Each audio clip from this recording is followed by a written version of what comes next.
when you go to your local party meeting, when you meet with people in your community, when you get a chance to speak with somebody who has power, you can ask the right questions. You can say, why do we only have 435 representatives? Isn't it supposed to be a government of, by, and for the people?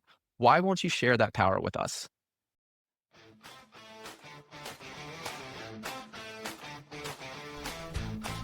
All right. I'm Laura Forcum, president of the Independence Center and a former marketing professor. I'm Lauren Hall, professor of political science and author of the Substack, The Radical Moderate's Guide to Life. This is We Made This Political, a podcast about making politics more about flourishing and less about power. We talk about living together in families, communities, and as citizens, drawing from our backgrounds in psychology and political science, and as parents.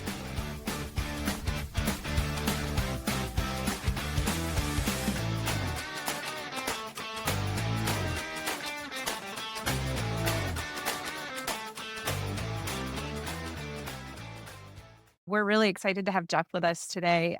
Jeff is a Christian husband, father of five, political theorist, and poet. I actually think there are a few other job descriptions that probably go in there too that I didn't get. So you can add those for us. He's the founding editor of Politics and Parenting, vice president of the No Cap Fund, and a contributor to The Hill. And he runs a branding company called Hard Hits. So thank you for making time out of what I assume is a very busy schedule to talk to us, Jeff. Yeah, absolutely. Yeah. Thanks for having me. Yeah, no, this is great. So obviously Laura's bio suggests that you're sort of a bit of a Renaissance man. And so the first question sort of just what was your initial career path? And then how did you end up working on specifically the issue of representation and sort of what led you circuitously to the No Cap Fund? Actually, maybe explain what the No Cap Fund is and then tell us how you got there. So the No Cap Fund is an organization. It's a 501c4. We're dedicated to uncapping the House of Representatives. We plan to do this by educating average Americans on their right of representation. I came there through a long journey. I don't know if I had a career path laid out for me. I wasn't really a good student in high school, if I'm being honest with you. I didn't really enjoy it. I was working at a sporting goods store and then like a embroidery company locally here. I got out of high school.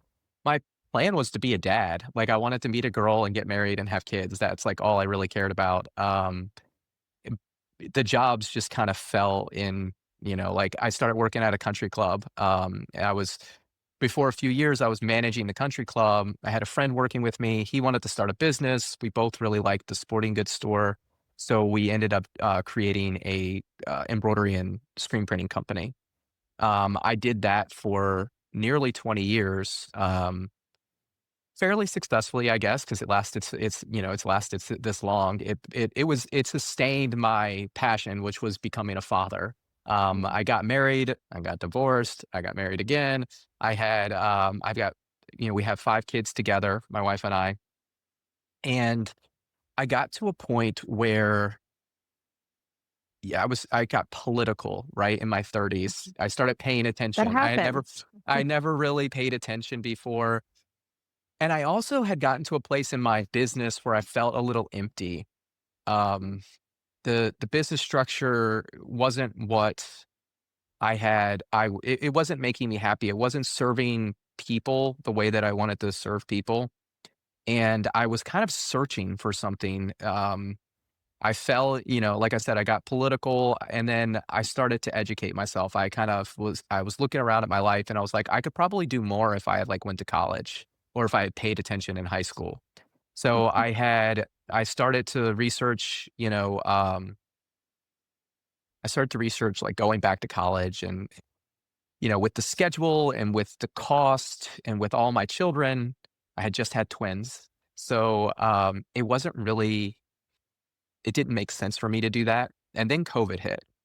And then when COVID hit, everything kind of shut down. And I'm the type of person that needs to be doing something.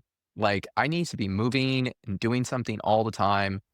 And I was like, "You know what? This is my chance. I'm gonna pick up books and I'm gonna start to read." Like, I've always wanted to read, and I've read a little, but I never really, like, read. And, I started reading American history, specifically through biographies of presidents. My grandfather, who I had just moved into a new house, which is on the property where my grandfather lived. When he passed, we subdivided it. My brother bought his house. I built a house. We had just moved in here. My grandfather was a really big influence in my life.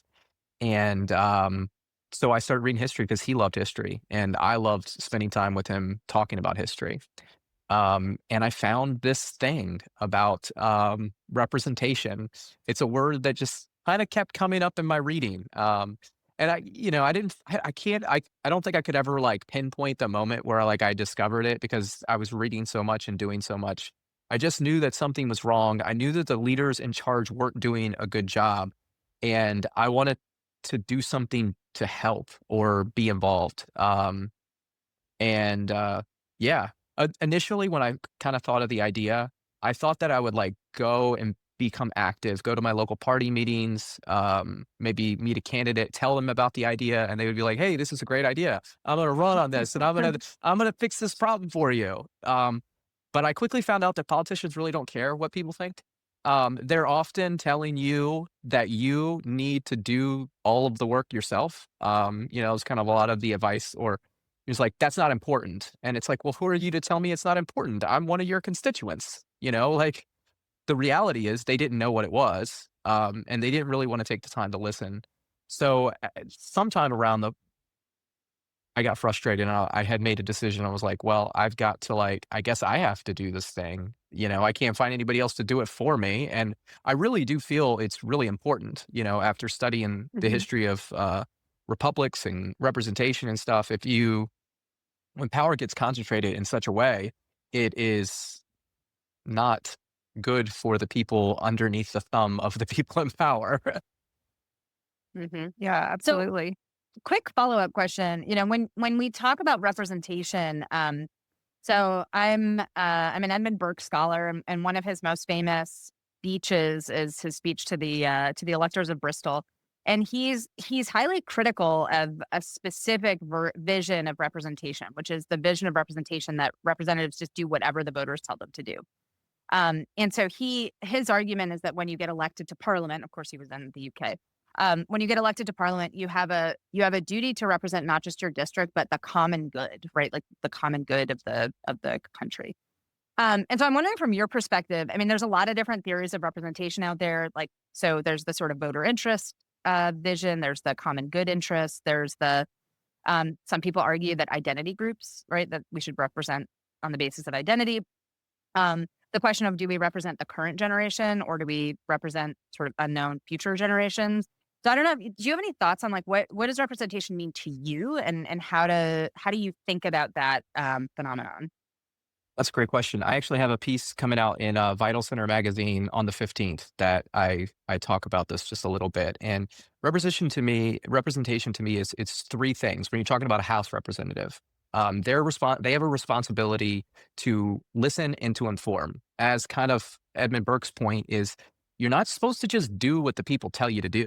You're put there in a position of power for a reason. You're almost like a filter. And that was kind of my issue with the people that I was talking to, is like they wanted to listen to the people that were having the culture fights because it got them elected.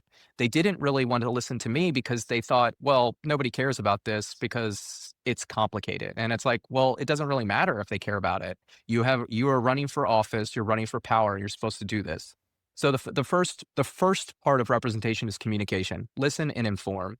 Um, the second part is I, I don't have my paper in front of me, so I'm going to mess Mhm. this up. But the second part is power. They have power. They have a lot of power, and they have to be responsible with that power. Um, I lost my place. I'm sorry. Go Well, check out the article. It's written down really well. I just can't remember it off the top of my head. But I mean, to your point, there is a responsibility there. It's not just Mhm. do what people to tell you to do. Mhm. You have to be well read, and I think that's the one thing that we are missing in our country right now is leaders who read. Every single, I've read a presidential biography from Washington, all the way through Reagan now. And one of the most common threads that you find, and not just in presidents, but congressional representatives or senators or Supreme Court justices, is they are voracious readers. They love to read history and understand because they get like these problems that we deal with, Mhm. they're always the same. The circumstances change, but the problems are almost always the same. And so by reading history and learning from how people dealt with those problems in the past, they're better equipped to handle them in the future. And I think that's just the biggest thing we're missing right now. I like that the conversation between the two of you is sort of like flagging that representation can mean so many things, because I think a lot of people go around saying representation, and you're right that we need to unpack it and and say exactly what we have in mind when we say that.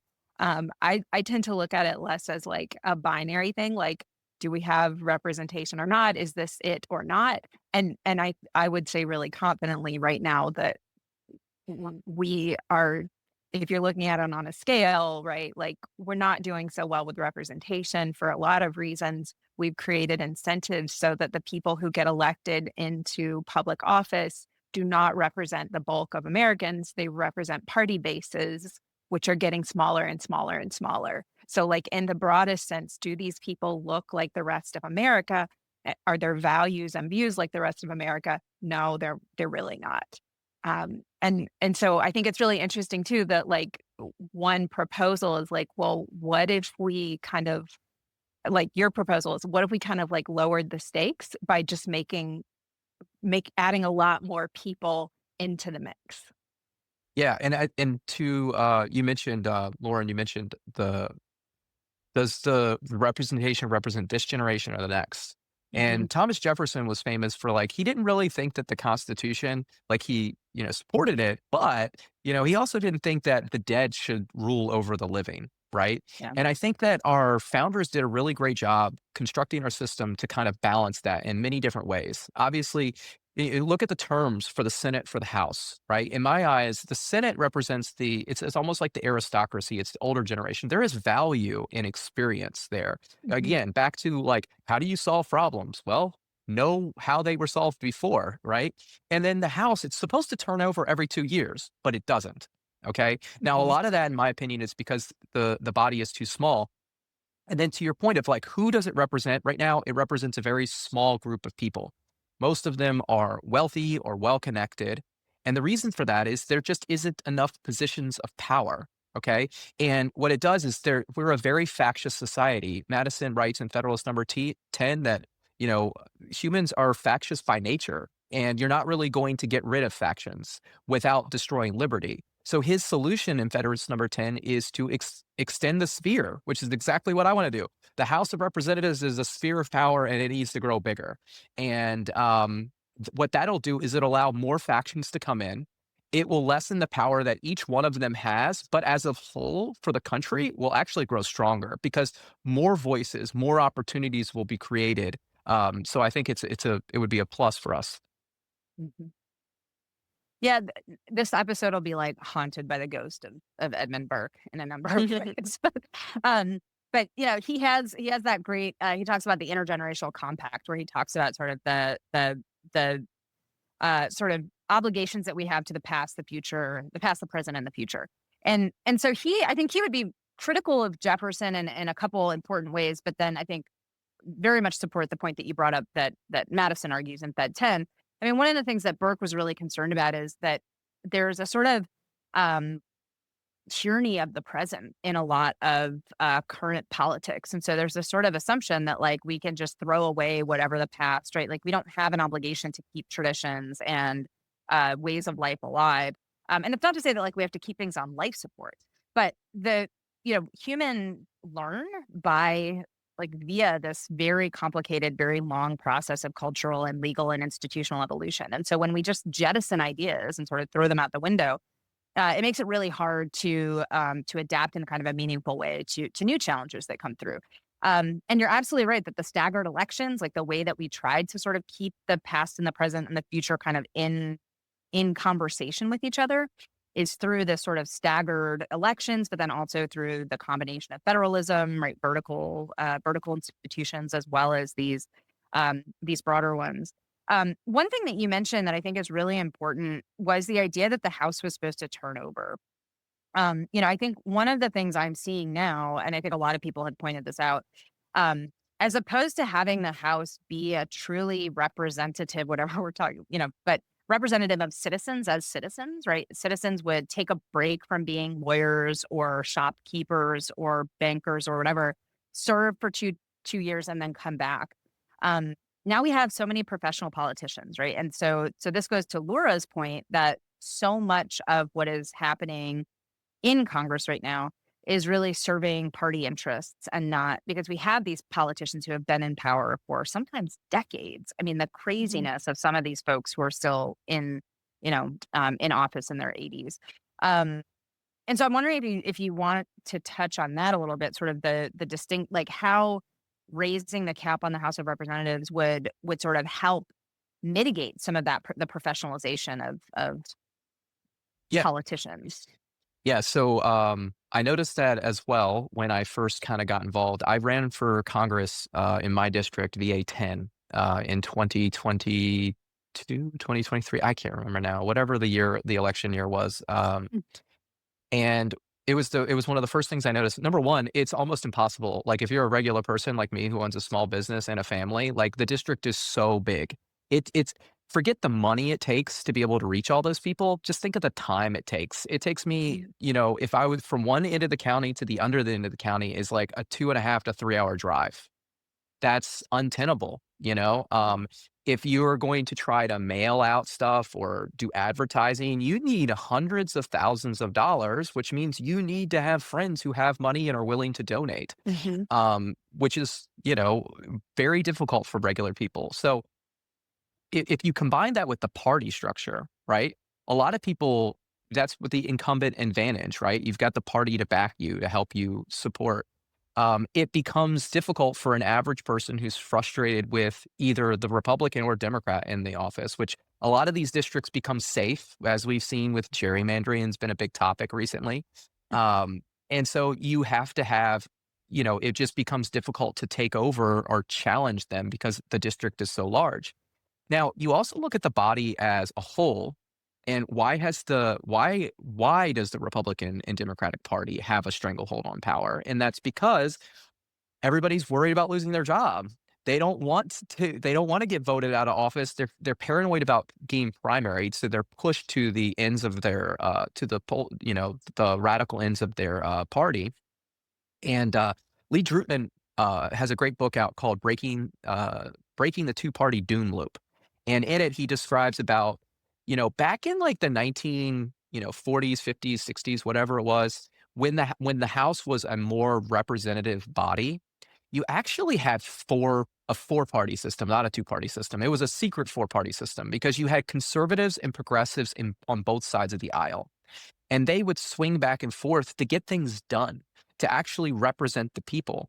But now you have a true two-party system. You have to be on board, in Mhm. line. The entire goal of every president that has run for my memory, right? Obama, Trump, Biden, it's always, well, we have to, and this is a state structure problem too, because every state republic is capped, except for New Hampshire, and underrepresented as well. And the entire like plan for all of the parties is we have to win the House, the Senate, and the president. If you deliver this to me, American people, I will deliver to you all of my Mhm. promises. But if you don't deliver it to me, then it's their fault because they're the ones stymieing. We won, right? Like we won the party. We won this, but you know, but it's not supposed to work that way. It's supposed to be Right. compromise. It's supposed to be debate. You're supposed to bring everybody in, and it's supposed to be a representative body to bring all those factions together and go, okay, guys, North Carolina feels this way about this problem, and South Carolina feels this way, and part of California feels this way, and part of New York feels this way. How do we solve these big problems that we have? And you just Mhm. can't do that because now it's just like the Republicans feel this way, the Democrats feel this way. Get in line or get out. Yep. Yeah, absolutely. I thought it was really interesting. I mean, so I just want to make clear that before I met you, Jeff, I did not use the word reapportionment. So I don't want to sound like this is something I routinely think about or discuss, but I was really interested from how you guys talk about this at the No Cap Fund, that this sounds very sort of like abstruse and complex and dynamics, and it's like, right, it's political theory, but like you have really specific numbers on it, which I think are incredible. So, and you say like in 1929, a House member represented 220,000 people. They currently represent an average of 750,000 people. That is almost a million people. So, like that's shocking to me. The idea that like our most numerous body, the House of Representatives, still has a ratio of one elected official to almost a million individuals. Um, so I think like that kind of to me puts more teeth on the argument of like, hey, if we added a lot of representation, we would significantly shift the dynamics.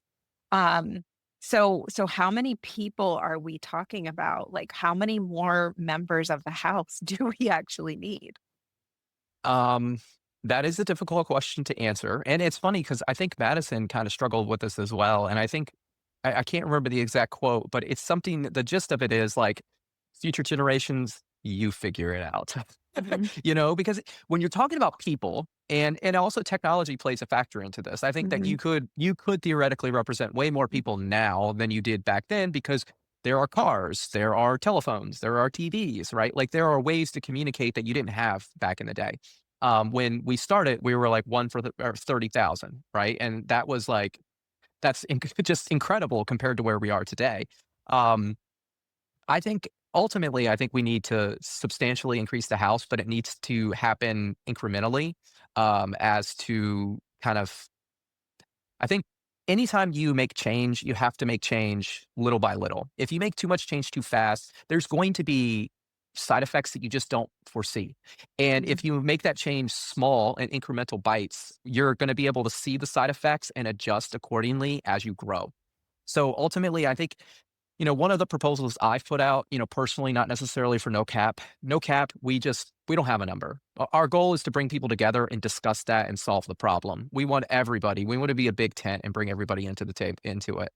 But for me personally, I think one of the easiest ways to do it would just to be double the house. I think from a besides studying political theory and studying history, I study elections. I study how to win elections and how to communicate with people, how our, other politicians have done it. And I think you got to be simple. You got to bring simple plans to the American people. They're busy. It's not like they're stupid. They're very mhm, well educated, but they're very busy. They have a family. They've got a business. They've got a lot going on.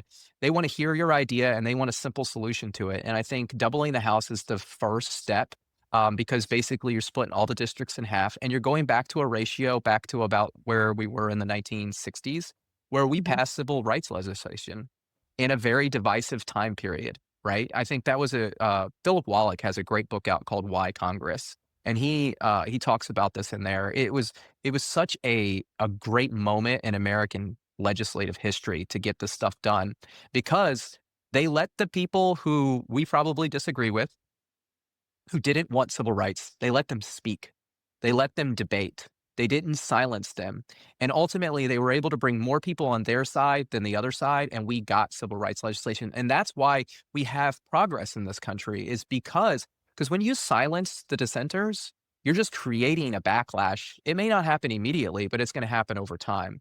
And so mhm, I think if you present a simple solution like doubling the House to 870, you say, okay, your representative right now, you're going to cut his district in half. You're going to lose. Number one, you're going to completely rejigger power. Right, the incumbencies are all gone once that happens, and everybody's going to have to fight for a new seat. So you're going to have a new generation of power in, and you're going to have a more representative body very quickly. Mhm. One thing I really liked about your response is that so much of this is trial and error, right? Like there's no magic number at which like representation magically like works or doesn't work. A lot of it depends on the community. A lot of it depends on the quality of the representative, obviously. A lot of it depends on just the nature of the constituency, right? There's some constituencies that are very, very homogenous, It doesn't mean that they don't have different interests and goals, but they're different than, say, a really heterogeneous, like urban kind of district where there's lots and lots of people sort of with lots of different interests. Um, and one of the things I'll just mention, because it hasn't come up yet, but I'm sure it will, is, one of the reasons that Madison was hesitant about sort of arguing that there's this like magic number was that the concept of representation was obviously really, really contentious at the founding, in large part because the question of slavery was still very much on the table. And so the question was, do we count enslaved people as persons for the purpose of representation? That's a weird thing to do if you're not giving them any other rights. Like, like you're not letting Mhm. them vote, you're not letting them own property. Like that's a kind of odd thing. And so one of the things that I talk with my students about, because all of them, and this is one of my like sort of like when I teach American politics, I get real irritated. All of my students think that the three-fifths clause in the Constitution exists because the founders thought that enslaved people counted for three-fifths of a person, like in the sense of dignity, or like like how we're counting them, in terms of like their existence as human beings.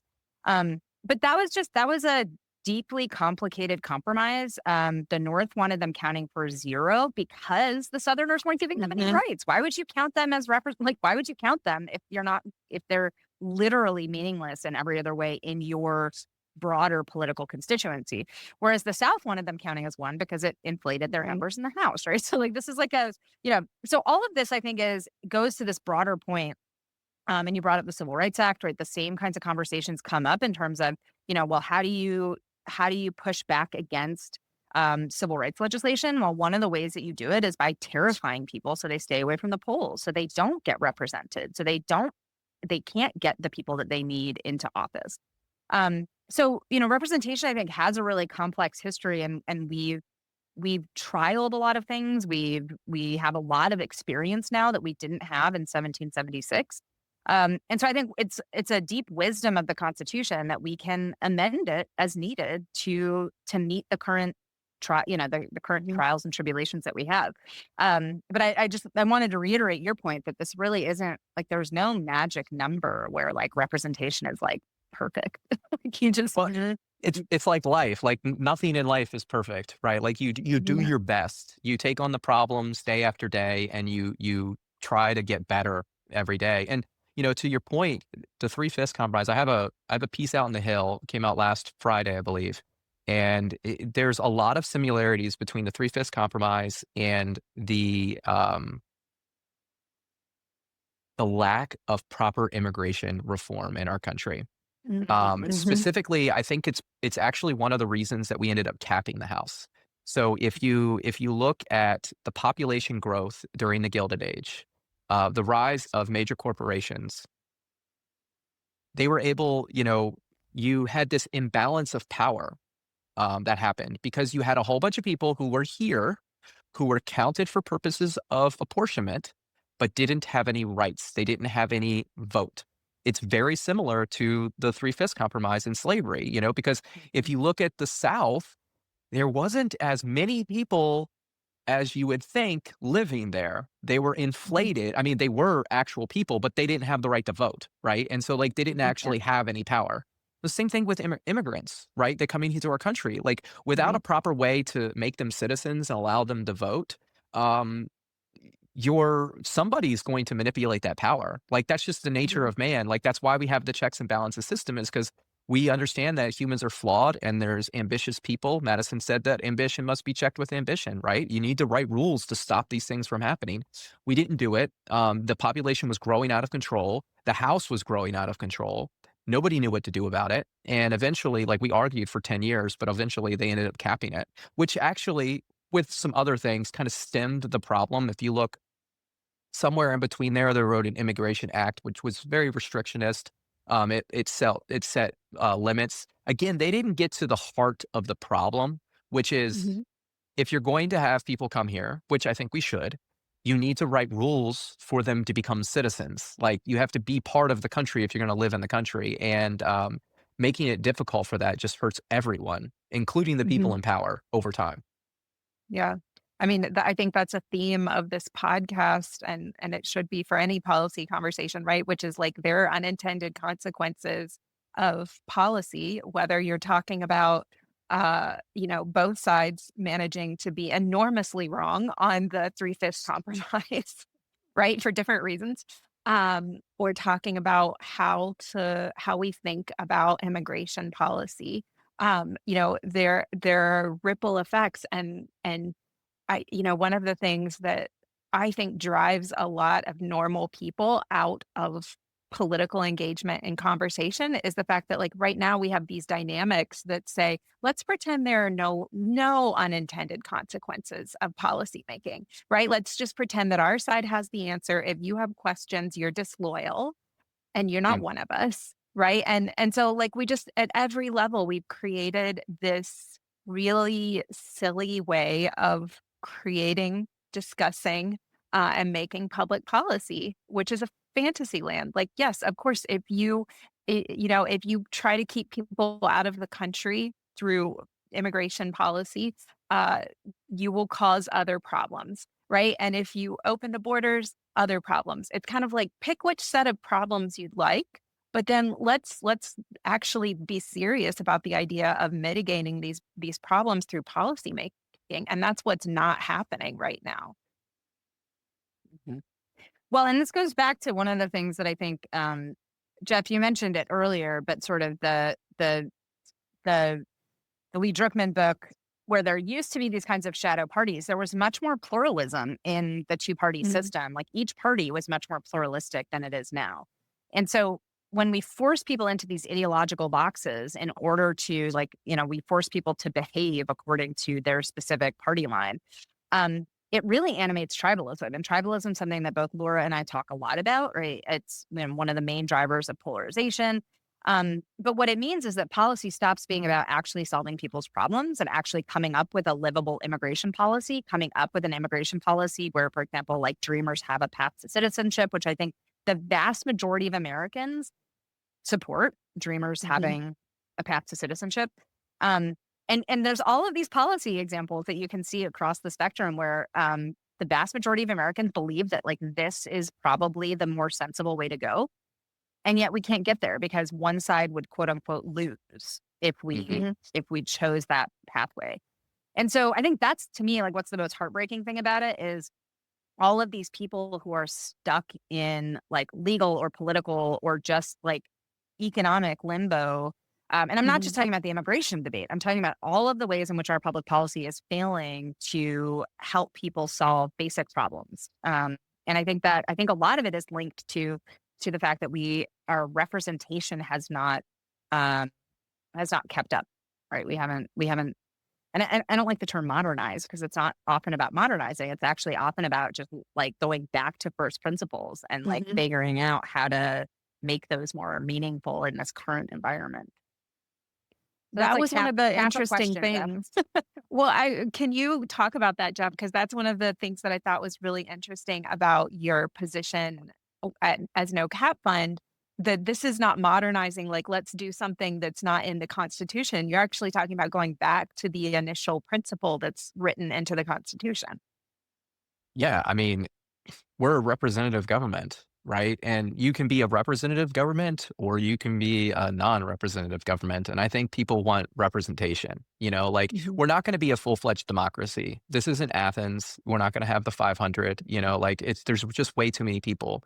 There's lots of people out there that think you can. They're like, you just put it on your phone, everybody can vote. And it's like, well, there's lots of other problems that come along with that. But I think the biggest thing is, like, you have to think about it like this way. If you have to have a room where everybody can be heard, right? If you're gonna bring into, like, let's say that you have a football stadium, right? And you've got one person in charge of that football stadium, okay? Like, they're not gonna be able to organize all those people. You're gonna have thousands and thousands of people in that football stadium, maybe, 70, 80,000. Now imagine you have, like, a banquet room with 120 people in it, right? In a couple hours, you might be able to get through that 120 people. You might be able to hear the people that want to be heard. Now, the chances are not all the 120 people have something they want to say. Some people are just there for support. Some people just want to learn. But there's going to be a fraction of those people that have something really important to share. And you need to give them an opportunity to share it. And back to your point, like, why can't we solve problems? Because the candidates, the people in office are surrounded by a very small group of people that whisper in their ear what Mhm. the problems are, but they can't hear anybody else because every place that they go, they're on stage, everybody else is on Mhm. the ground, and there's no communication happening. They can and you know, even if they come into office and they want to get these things done, by the time they get there and they get walled off into the Capitol Hill, they don't feel like they have the backing of the people. Well, this isn't really what the people want anymore because now you've been isolated for so long. Now you've had all these people telling you, well, it's not really going to work. The people don't really want it. But they're telling you what they want you to hear. And you don't feel confident. There's this great story. I haven't been able to find it myself, but my friend told me it. It's about Winston Churchill. Right before one of the big, I think it was D-Day, he was contemplating like what to do, and he was, it was a big decision. Lots of people were poised to lose their lives, and he Mhm. left and he went down to the subway and he just talked to like five random citizens and he got their support. He wanted to know, I think what he wanted confidence in his decision. He knew what he needed to do, right? He wanted to go to regular people and be like, because you guys are the ones that are gonna like, your lives are at risk. I'm probably gonna be okay either way, right? But I really do care about you. I want to make sure you guys are safe. I need to know that because it's not going to be successful unless the people are behind it, which I think, again, that's why a representative government is so good, is because you can get the people on board with whatever you want to do by communicating with them, by having the Mhm. discussion with them, bringing them into the room and growing it. I don't know if that answered your question, but I mean, we have lots of questions, so it probably answered Yeah. one of them. Yeah. Sorry, Lauren, go ahead. Yeah. Well, no, I mean, so my kids are obsessed with the play Hamilton, right? So, oh, oh, me uh, too. I love it. I love it. so it's been playing like nonstop for like 5 years now or something. I don't know. Like, so we know the entire thing. But I think that song, the room where it happens, I think is really it's deeply powerful, right? It says a lot about representation. But I think people often think about sort of like who's in the room as or at least I often hear about it in sort of historical context, like who was in the room. And of course, like the Constitutional Convention was by design very secretive. Like only a select handful of people were in the room. But the question is much broader now, and I think people often ignore. I often joke when I was talking to a woman who back when I was doing work on maternity care. She was talking to me about the problems that they're facing in South Carolina with, in this case, birth centers. And one of the things that she pointed out was that the chair of this was 5 or 6 years ago, so I don't know who the chair is now, but the chair of the health committee in South Carolina at the time owned a tow truck company. So what does he know about healthcare? Almost nothing, right? And so if you know almost nothing about healthcare and you have no experience in the healthcare system, you're not a healthcare provider, you're not a you're like a patient in the most like minimal sense of the term. Who do you go to for expertise? Well, you go to the most obvious people, and the most obvious people in this case is the state medical association. But the state medical association has a very skewed view of what medicine should look like and what having options for people, right? So the people who aren't in the room are uh, patient advocacy organizations, you know, victims of medical malpractice. So like there's all of these people who aren't in the room. But that problem gets much worse when you're talking about whatever that number that we threw out earlier, right? Um, one in like a million, right? Like one representative per a million people. Mhm. You just the sheer scale of that means that the only people that you are going, and this gets back to your point, Jeff, in terms of just like who you can physically listen to in that amount of time. The people that you're going to listen to are going to be the loud voices who are already in the room, like because you just don't have the time to get out into your community the way that people used to. So to me, I think there's that broader question of like, how are we getting the information, especially because so many of our representatives they're not experts in the things that they're Mhm. legislating on. And so who are they going to listen to? And then how do we make sure that there's like enough voices in the room that are meaningful, that you get the real pluralism and the complexity of any specific policy issue out? And I don't think we're doing a good job of that. Yeah, I think you bring up a excellent point about like the specialist. My partner, President Walter Clapp of No Cap Fund, he's very concerned about this because of the introduction of AI, right? And you think about it, there is so much complexity to our world compared to where we came from. Right. There's so much Yeah. more technology. You mentioned healthcare. Like healthcare wasn't a thing. Benjamin Rush was healthcare back then, and he wanted to leech everybody. So I mean, it's we've progressed significantly, okay? Yeah. And telephones, television, internet, all these different things, and all of it funnels up to the federal government, and you have 435 people. You don't even have enough people to be specialists on these topics. A lot of Mhm. that responsibility gets delegated to the staff, which, Yep. if we're being honest, there are a lot of first-time college students. Hmm. It's not to say that they're not educated or quality employees. It's just that, again, like experience and knowledge really matter when you're coming to something like governing. And so I think by expanding the body, you're expanding the expertise of your country and you're able Hmm. to handle these problems effectively. Think about the rise of television versus the rise of the internet. I think the internet has done significant damage to our culture in how openly free it has been. And as a parent, it's been really difficult for me to regulate my own kids, because you can put different things on, but like everything's on the internet, like everything. And you don't want your kids always seeing that. When television came out, the government wrote rules and we're like, hey, Hmm. maybe we shouldn't curse on TV. Maybe we shouldn't have nudity on TV. Maybe we shouldn't have these things. It doesn't mean they didn't restrict it from society.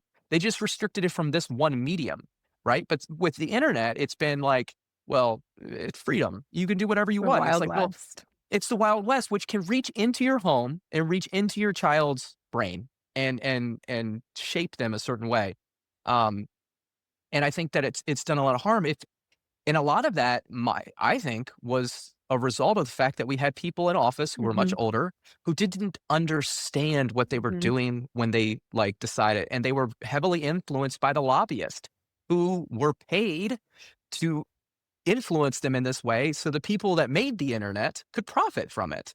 And again, what's the point of government? Like, what's the point of having a government if like we all want to be free. We have the Bill of Rights. We have freedoms. We have freedoms that are, directed to us by God, that are given to us by the government. But we have to decide what we want to be and the type of society that we want to be. And I think the American people, I think most parents would look at the internet and go, we probably should have put some sort of restrictions on it. I look at it now and I wish we could like reset it.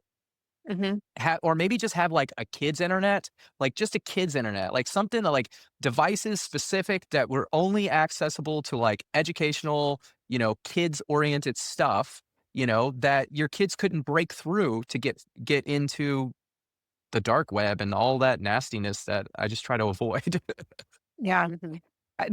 This reminds me of, I think it was maybe 2017 or so. I'm not totally sure which year. Mark Zuckerberg, this was like the first time he testified in front of a congressional committee, a hearing on something. I think it was related to misinformation in the election. I don't remember. I do remember at that time I was a marketing professor. I was teaching social media marketing, and my students were looking at this hearing and the questions that were being asked of Mark Zuckerberg, and they were saying, "Oh my God, these Congress people are idiots. Like what? They don't understand how Facebook works."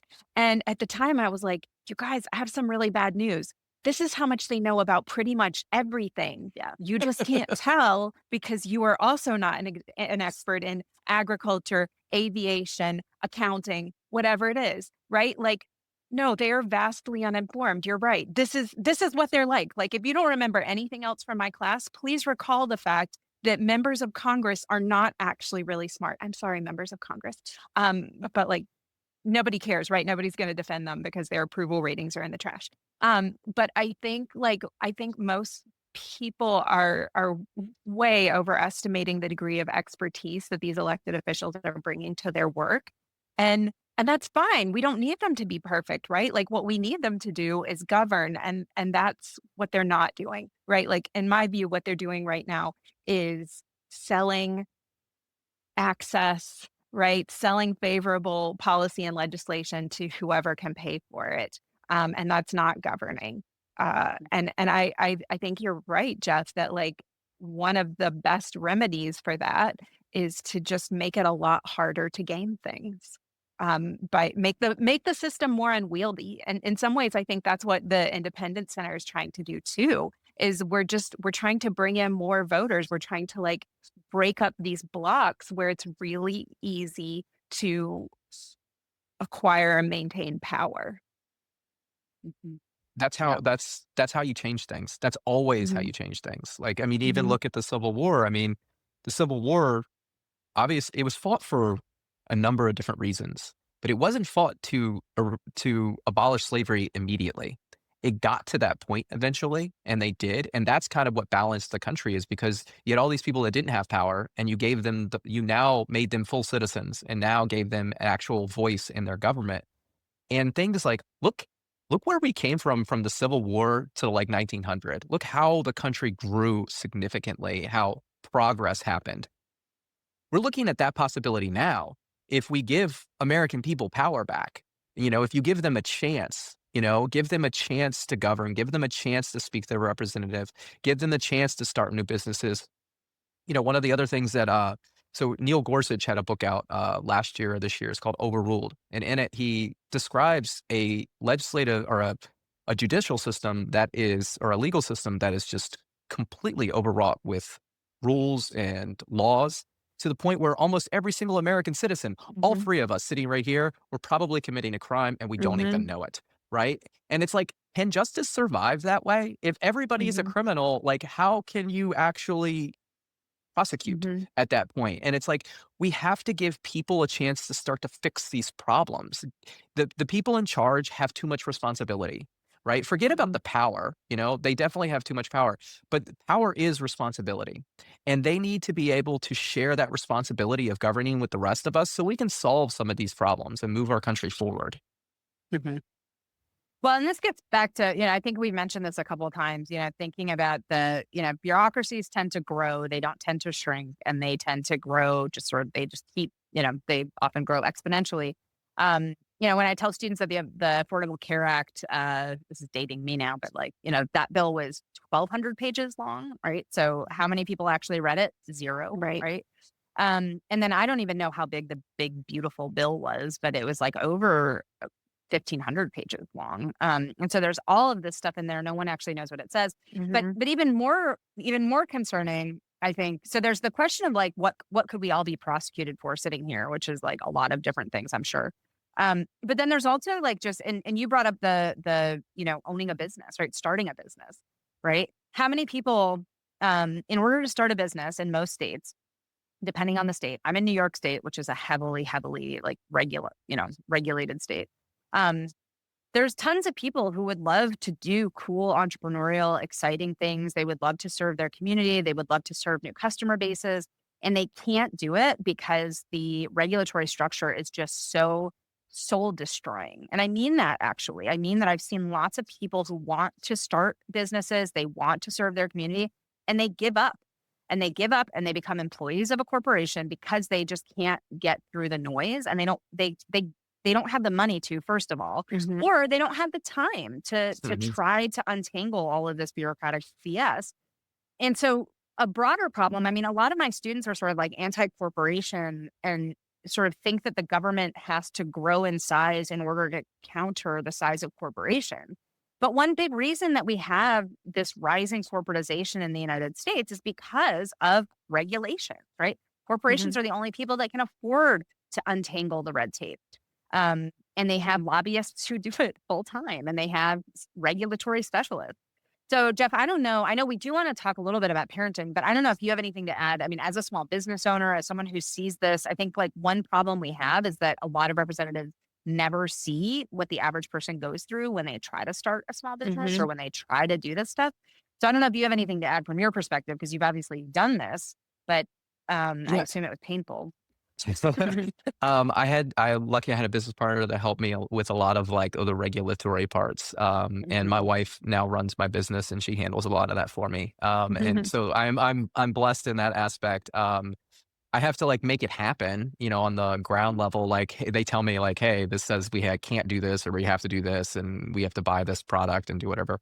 But I think, to your point of like people are the idea that you have to grow the government to combat this corporate power, that's exactly what we were going through in the progressive era. That's exactly what Teddy Roosevelt felt. Yep. And they did grow the government substantially in the executive department, but the legislative department was capped. And the legislative department is where all the work is supposed to get done. And so if you look at the progressive era and all the problems they had, this rising corporate power that was kind of oppressing people, you had terrible work conditions. They wrote a lot of different acts. You had the Food and Drug Act, you had the Sherman Antitrust Act, the Hepburn Act, and all of these things, in a way, kind of tamped down the corporate power. They helped consumers, they helped average citizens, and they grew the executive department. And we almost need something like that now. I think that time period was the progressive era, and I think we need a conservative era. And by that mean we need change. We need to grow the legislative body. That's the conservative way to combat these issues. If we continue to grow the executive body, like we're not a republic anymore. I mean, you could make the argument that we're not really a republic right now. We're an oligarchy. But I tend to have a little bit more hope in our country. And so I think that there is something to that. You do have to grow the government, but you would actually, if you grow the legislative body, you'd actually shrink the government because you would put elected people, average people, regular people who want to limit the power of the executive department, limit the power of the corporations, balance things out, get rid of a lot of these regulations, allow people, again, it's all about opportunity. And when you give people opportunity, that's when growth happens. And if you have a body, a government that is so overly regulated and opportunity is squashed out, then you're stagnated. And that's where we're sitting right now. Yeah. Well, so can we talk about can we switch gears a little bit and talk Yeah. about like representation in the Mayhugh family? Is that something your kids Yeah. talk about? No, but we do like to kind of talk about like how does your work life feed into your parenting life? And I'm curious, do you find that the thoughts that you have about how government should look, how people have power, um, you know, how those things like trickle into parenting and household type stuff? Yeah. I mean, I look at, my relationship with my wife as a partnership, right? We divide out authority and responsibility between each other. And then as our children grow, we start to share that authority and responsibility with them. And that's ultimately like how Mhm. our government's supposed to work. That's the legislative body is supposed to change over, right? One generation governs and they pass it to the next generation. That's successful. And in parenting, if you're not listening to your children and informing them. Remember, you don't just do everything your child wants you to do because your There you child go. doesn't know. You're supposed to educate them. And yes, your children are going to come with you with things that you may not know. And it's an opportunity for you to learn. And you adjust and you adapt over time. But if you have a good relationship, you have a good partner that you can share responsibility with and authority with, and you're able to raise your children in a way that shares your values with them, then it's not so bad. It's not so bad to give power away. Ultimately, I don't know how you guys feel as parents, but like, I'm itching to give my power away. Like, the Mhm. responsibility is sometimes crushing.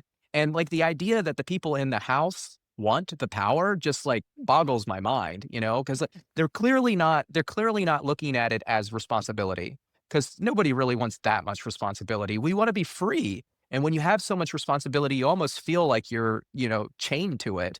I know on my bad days, I kind of feel like that as a parent. It's like, oh my gosh, I have to be 7 different places today. I wish I didn't have any of this responsibility. But, I remember I wanted this and I love them and I'm doing it so they can grow. Mhm. Mhm. Um, You oh, sorry, go sorry, go ahead, ahead, Laura. Lauren. No, you go. Well, I was just gonna say you also have this podcast that explicitly links parenting and politics. Uh, can you just tell us a little bit about sort of, I mean, one of the things that Laura and I wanted to do in this podcast is sort of think about politics as being more relational and more about flourishing and less about power. Um, and one of the ways that we see this connection is sort of by shifting between like individual kind of decision making and behavior, and then also these broader kinds of systems. So, what do you see as the connection between parenting and politics? Like, how are you thinking about it? How does your podcast, like, what kinds of themes do you like to investigate there? So I'll be honest, when I started politics and parenting, I was just kind of like, I was trying to, I don't know, get started. I didn't really know what I was doing. I knew like I had this idea of like I just said, is it's the family relationship, the divided responsibility, divided authority, transfer of power. It's very similar to our government. There's a lot of cases that you can make of like parenting is a lot like government governing. And what I've tried to get through to people is like the people in charge are just people. They're struggling with problems the same way that we're struggling with problems. And you're probably so wrapped up in your personal family that you can't, and it's sometimes difficult to see somebody else's issues. And, I wanted to create a place where we could talk about it, where I could talk about things that, either I've learned or I've struggled with as a parent or step parent. And by doing that, open myself up to have people share with me and give me advice on what they've done and how they've learned and where we go. And again, it's back to that representation, listening and informing. Sometimes you have to speak for somebody to hear you. Sometimes you have to speak Mhm. before they'll inform you. You have to ask the right questions. And so that was kind of the idea as I got started. That's Very awesome. cool. Yeah, I one of the things that I think about a lot, and I know Laura does too, like, is just being humble. Like one of the things I try to talk to my kids about is, hey, mom and dad are just humans. Like we are not oracles. We are not, we are not. We're certainly not like authoritarian, but we're also not perfect. And so I want to be able to admit to my kids when I'm wrong. I want to be able to show them how I've learned from my mistakes. And so I think there's a really important modeling element to that, which is that they then can see how they can fail in meaningful ways and fail upward, right? Move Mm, forward, learn from their mistakes. But then also, I mean, it preserves that relationship, right? The worst thing that Mhm. you can do to a kid is say, like, um, do what I say and not what I do. Like they yeah. need to see you making mistakes. They need to see you fail. And so I think the same thing is true of any person in a position of authority is that honesty and transparency of, hey, we screwed up. Let's figure out like how to avoid it next time and also what we can do to make it better right now.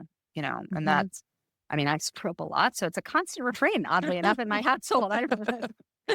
Same. Don't feel bad.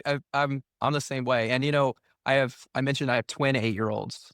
They're going to turn 9 soon, and there's I could go on for days about the two of them, but there's a certain type of person that struggles with failure more than another type of person. And one of my twins is that way. And it's been they just don't want to fail. Like they just there's just something internal. And I'll be honest, I've always been that way. Like I shielded myself from failure in a lot of ways by just not trying. And Mhm. ultimately, it's kind of the same path my one child is taking, and she's just like she struggles at certain things because they don't come naturally to her, but so many other things do come naturally to her that she feels like, well, it's not that important, and I don't like the feeling of failing. I don't like when other people, especially like in school, right? Kids can be cruel. They're just trying to have fun, they're bored in a lot of ways and they may, tease, but it's been really important, and I try to, like, this whole journey of like, I haven't worked for, like, 4 years, or I haven't gotten paid for 4 years, right? Like, I quit my job, I gave my business to my wife, and I've just been, like, kind of, like, day in, day out, trying to build something new just like I did when I was 19 building my business, and it's taken a lot longer than I thought, and I've had a lot of failures along the way, and I try to share them with my kids, and I try to share the fact that, like, I still get up every day, and I do all the things that I have to do, and I go back to it, and I fall down. I was just out in the driveway 2 days ago with them, and I got them a set of rollerblades for Christmas, so they got their, rollerblades out, and they're learning how to rollerblade, and she's like falling down. And I was like, she's getting mad at it. And I'm like, baby, this is the process. You're Mhm. going to fall down. You have to accept that. You have Mhm. to accept that failure is the part of learning that is, it's the hardest, but it's also the most rewarding. You're going to learn the most from that. Mhm. Embrace the suck is, I Embrace think the suck. Yes. I learned that from Lauren. That came up. I've Yeah, embraced a lot of suck too in Yeah. my that came up in a profession previous podcast. personally. Yeah. Yes. Yeah. Well, we have just a couple minutes left. And so one of the things we like to, well, actually, Laura, I don't know if there were any other questions that you wanted to touch on before we get to our sort of last wrap up question, or Jeff, if there's any other questions. Too many, to do I in know. in the time we have left. So I know. So we do like to end on like a question. We like to end on a note of optimism. And so our final question to you is sort of, what are you feeling optimistic about this week? What are you hopeful Mm. about? And what would you like to share with listeners? I am optimistic because I know that this is going to happen. I know this is going to happen because I've studied it for 4 years and I've watched people ignore it and I've watched a certain group of people embrace it. Um, so specifically, the left and the right both support this idea. Hmm. Osita Nuevo, he's a progressive. He has a book out called The Right of the People. He embraces the idea of expanding the House. Lee Drutman, who I think is center left, he writes about expanding the House. I mentioned Philip Wallach in his book, Why Congress. He supports expanding the House. Yuval Levin, in his book, A Time to Build, he supports expanding the House. Patrick Deneen, the post-liberal guy, he supports expanding the House, right? Like all the different factions of our political thought leaders, whether they have power or they don't have power, they all support this one idea. Now they have other ideas and they want to do other different, and they all separate somewhere, but they all intersect in this one point of expanding the House. And that's what we're trying to do. We're trying to bring all those people together and say, speak with one voice and say, this is the way. All of those other problems, they're going to get fixed once we do this thing. We're creating the opportunity to fix the problems by bringing everybody together and expanding the House and sharing power with people. And I think that's something to be hopeful about. that's Yeah. amazing. Yeah, that's awesome. So Jeff, where can people, so I will link in the show notes to your recent Hill piece, Vital Center, and then we'll also link to all of the normal places that you can be found. But where can people find you, and as they wait anxiously for the edited version of this to drop? So you can go to our website, www.y435.org, and you can learn more about representation.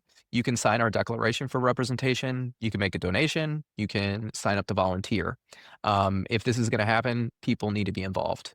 And then you can also follow us on X, Instagram, YouTube. On X, it's at No Cap Fund. And we do a live stream every Monday night at 8 p.m. We produce those in the podcast. We post them on our YouTube channel, which is at Uncap the House. And again, learn about representation. Learn about the things that you need to know. So when you go to your local party meeting, when you meet with people in your community, when you get a chance to speak with somebody who has power, you can ask the right questions. You can say, why do we only have 435 representatives? Isn't it supposed to be a government of, by, and for the people? Why won't you share that power with us? So Well, that's fantastic. Yeah. Well, thank you. This was so much fun. thank you for having me. Yeah. Have a wonderful week, everyone. Thanks so Thank you. much, Jeff. You've been listening to We Made This Political with Laura Forkham and Lauren Hall. You can find us on Substack, Instagram, or LinkedIn. The podcast Substack is We Made This Political. Laura's Substack is How to Human, and Lauren's Substack is The Radical Moderate's Guide to Life. Subscribe and share if you like what you hear, and please also rate and review on your favorite podcast platform. That really, really helps other people find our work and means a lot to us too. Thanks for listening.